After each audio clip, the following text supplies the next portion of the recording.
দুর্গাপুরে শিক্ষকদের সাথে মতবিনিময় সভায় নুরুজ্জামান লিটন। বাংলাদেশ জামায়াতে ইসলামী রাজশাহী জেলা শাখার অ্যাসিস্ট্যান্ট সেক্রেটারি ও আসন্ন ত্রয়োদশ জাতীয় সংসদ নির্বাচনে রাজশাহী ৫ আসনে দলটির মনোনীত সংসদ সদস্য প্রার্থী মোহাম্মদ নুরুজ্জামান লিটন ৩টি কলেজ ও একটি উচ্চ বিদ্যালয়ের শিক্ষকদের সাথে মতবিনিময় সভা করেন।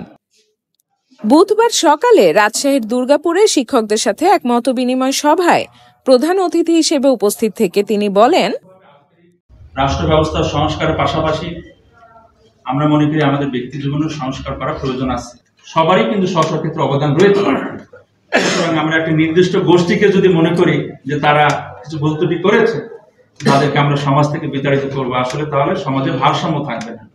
রাষ্ট্র পরিচালনার ক্ষেত্রে যারা ছিলেন সরকারি পদস্থ কর্মকর্তা, যারা প্রতিযোগিতামূলক পরীক্ষার মাধ্যমে তারা বিসিএস পরীক্ষায় অংশ নিয়ে তারা উত্তীর্ণ হয়ে তারা এই পর্যায়ে এসেছেন, তাদেরকে যদি আমরা বলি যে আপনারা দীর্ঘ ১.৫ দশকে একটা চিহ্নিত সরকারের আওতায় বিশেষ ব্যবস্থায় আপনারা এই জায়গায় এসেছেন, আপনাদেরকে রাখবো না, তাহলে কি সচিবালয় চলবে? আমরা এসব চাচ্ছি না। আমরা যেটা চাই সেটা সংস্কার। আমাদেরকে দেশ গড়ার কাজে অংশ নিতে হবে। সবই আপনারা জানেন, এটা আমি বিশ্লেষণ করবো না, শুধু অনুরোধ করবো যে সংস্কারের জন্য ছাত্ররা যে দাবিগুলো তুলছে, দাবির সাথে আপনি একাত্মতা ঘোষণা করবেন। শিক্ষা ব্যবস্থারও সংস্কার হবে, শিক্ষকদের বেতন ভাতা এবং তাদের অধিকার সংরক্ষণের জন্য উপযুক্ত সংস্কার হবে ইনশাআল্লাহ। আমরা ইন্টারিম গভর্নমেন্টকে যৌক্তিক সময় দিতে চাই, তবে সংস্কার ছাড়া কোন নির্বাচন আমরা চাই না।